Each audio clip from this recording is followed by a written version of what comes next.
Continue. I'm sorry, I was interrupting. Go ahead. Okay. I was about to say, as far as Obama, I said that was a lot of blowback that African-American community feels like. They feel like he wasn't strong enough in certain areas, you know what I'm saying? But he has to be inclusive of a whole country, you know what I'm saying? Not just, I'm going to stand for, African-American rights and this and not, be inclusive of all the communities. Right, because his message... It's not going to work. He'll be out of there fast. That just isn't... Right, his message could have been make the hood great again, Barack too. Obama is. Mm-hmm. Huh? I said his That's message... just not who Barack Obama is. Right. Barack Obama was not a civil rights leader. He was a community organizer. Right. He organized around issues in the community. You know what I mean? So when people didn't have heat in their homes, he was the person that organized so that people could get heat in their homes. He was never about civil rights. The only thing that Barack Obama did to champion civil rights was the profiling law that he worked on as a senator.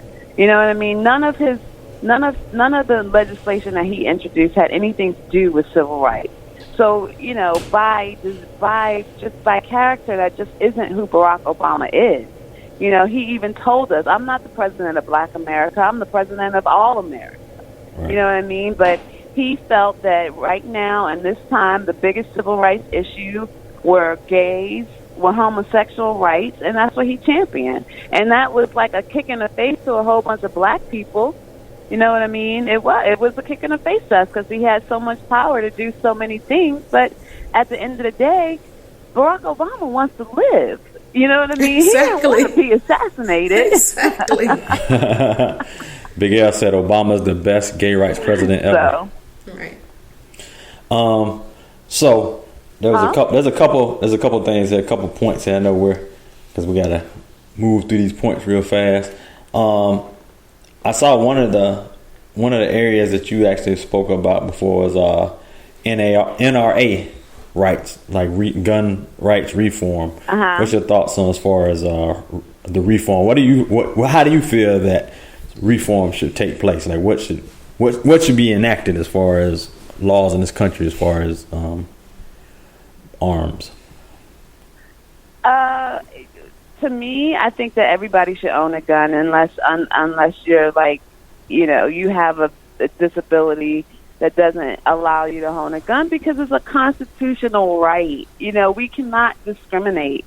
And, that the Constitution enacted an entire industry, a weapon industry. You know what I mean? Just like the First Amendment gives us an industry, the journalist industry or whatever, newspapers and that kind of stuff. We have to respect our rights. You know what I mean? But I'm for responsible gun ownership. I'm for licensing and background checks. So you have to remember something, that with background checks and licensing and things like that, it costs money. And either that money is going to be passed on to the consumer, or it's going to be passed on to the constituents. So we really need to figure out what responsible gun ownership looks like, I think. And, these lone wolf situations where deranged people have access to guns, it just has to stop. But it's really hard to enact laws that won't allow people to have guns. Now, do people need AR-15s? No. Of course not. Nope. You know what I mean? That when the Brady bill expired and people were allowed to have AR-15s and those semi-automatic weapons, that's where the issue lies. I don't think that the Constitution needs to be changed, but I just think that we need to rethink what responsible gun ownership looks like. All right, and that leads into this next one here, because Big Al was actually talking about how the NRA is partial to certain things, but they don't stand up for other things. And that leads into the issue we're having with race relations as far as the policing of the African American community, the big elephant in the room that we are facing right now. We don't have an answer for per se. What's your thoughts as far as retooling of police, retraining of police, more recruiting of African American police in different communities? Is there a fix here? is there a solution to the police epidemic police that violence. we're having? Yeah, correct. So there's a couple of things. First of all, and this is not a popular opinion, and I'm probably going to get a whole bunch of emails about this, but I'm just going to go ahead and tell you my thoughts on why police are so afraid of black men. In our communities, there's a lot of violence. There's a lot of guns, there's a lot of drugs, there's a lot of just bad behavior. You know what I mean? Mm-hmm. And the reason why it's like that is, of course, because our communities struggle with economics. With that being said, I think that we in our communities have a responsibility to dispel that myth that we're violent. And I think that police officers have to take responsibility as well. And they need to think before they pull the trigger, because they're taking people's lives with, making split-second decisions, because they have been trained to fear black people. And that's what the problem is. They have been trained to harass and fear black people by definition of what police officers were first enacted to do. So, it has we have a long history of tensions with police, and I think it's going to take both sides to solve the problem. I even think it goes a little bigger as far as just the race relations in general, the generalizations and the categorization of, of a young black male walking around with a hoodie, or a young black male with sagging pants, or three or more black youth walking around together. You know what I'm saying? It's just like preconceived notions that people stereotype, or the feeling that a person gets when they see that. You can see those. You can see the because we're minorities, and when we do things, it is broadcast across the nation. So because we are minorities, the majority is in fear of their lives, because they feel like, you have these stories that are constantly played, on 11 o'clock news and 12 o'clock news or whatever, and it constantly says fear black people. Black people are bad. They're the ones that's causing all the violence. But meanwhile, they don't tell you about Bob and Tom who beat their wives. You know what I mean? They don't tell you about Bob and Tom who are running credit card scams and siphoning money from these nonprofits. They don't tell you about Bob and Tom who are running drugs in their communities. You know what I mean? They don't tell you about that. Right. So exactly. as long as there is a concerted effort by the media to make black people look like criminals, we're going to have this problem. And black people have to understand that these stereotypes are sticking with us. You know what I mean? We're the stereotype of us being violent and unlawful. These stereotypes have stuck with us since we stopped picking cotton. So, So whether we have on a suit or whether we have on a hoodie, white people, these people in society that are dispositioned to think that way, are going to think that way. Right. So, even though we had and I just think that we got to clean up our own communities. I really do. Okay. So, as far as how we can affect that change, now we can influence how people think. You know what I mean? But we can't change how they think. So it's just going to take some time, and it's just something that we just have to keep fighting and protesting, because it's not right.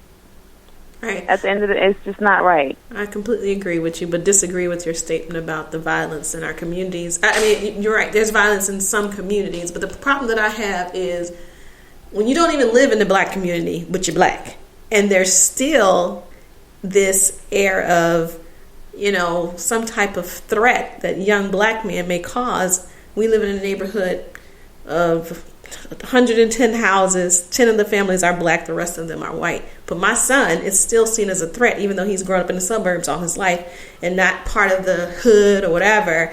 But there's still this notion that even though he's lived in the community, knowing these kids since middle school, high school, elementary school, he still is seen as something other than what he is. So I don't know if that has anything to do with just the black community stereotype and the violence that they've seen on TV, but my child doesn't live in that community, but he's a part of the community. So that part I don't know if that's, I have issue with, and I don't know how to change that. Like you said, it begins with us changing the narrative and the story that they write about us. It starts at home, and it starts personally, and it starts also with right. talking to other people, like I said, who don't look like you. Being friends, if you can find some type of commonalities with other people that don't look like you, or you don't have, everybody don't shop at, y'all don't shop at the same place, you don't eat at the same restaurants. That's how you learn more about people, and you can understand that basically we all want the same things. We all want to grow, we all want to thrive, we want to take care of our families, we want to live long lives. We all want the same thing. We all want the American dream. We want our children to live too. We all want the same thing. We do. But a lot of times, like I read a story about a woman who shot a teenager in the head because she said that they were throwing rocks at her house, and that she was afraid she was going to get hurt. Well, you know what, lady? A lot of times people make stuff up. It's an irrational fear. It's because white people don't look at us. Well, I'm not going to say all white people. I'm going to say people who look down on us and who are racist, they don't look at us as equal. They don't see the humanity in us. They look at us as subhuman.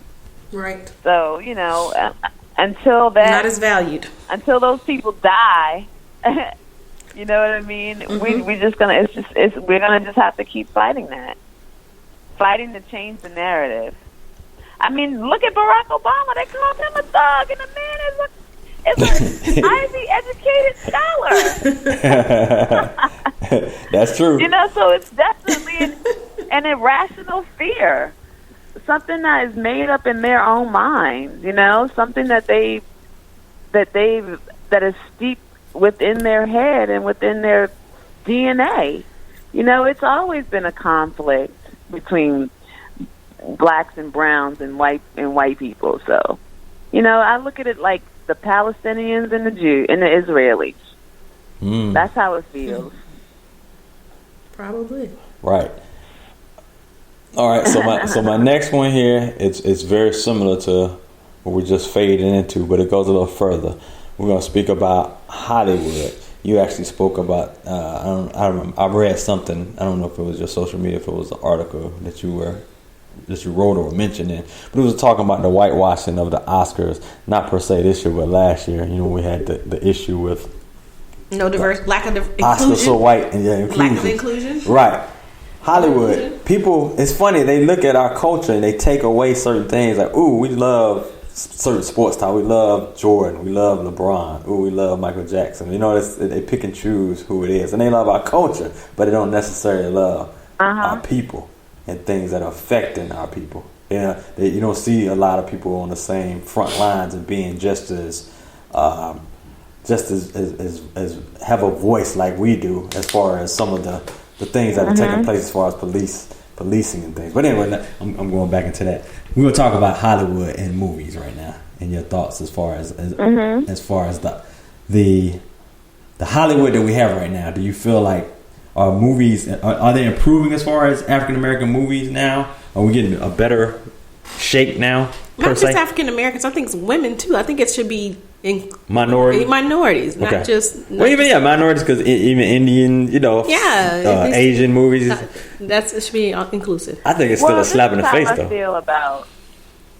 I feel like this. As far as representation is concerned, if you want to be fair, the Oscars is just not something that's really on my radar, to be honest. I mean, if I'm looking for validation from white people about my talents, and I'm looking in the wrong place. You know what I mean? I just think that the Oscars I mean, it's entertainment. It's not something that affects. I mean, it's a big economy, and America sells entertainment and things like that. And yes, we should be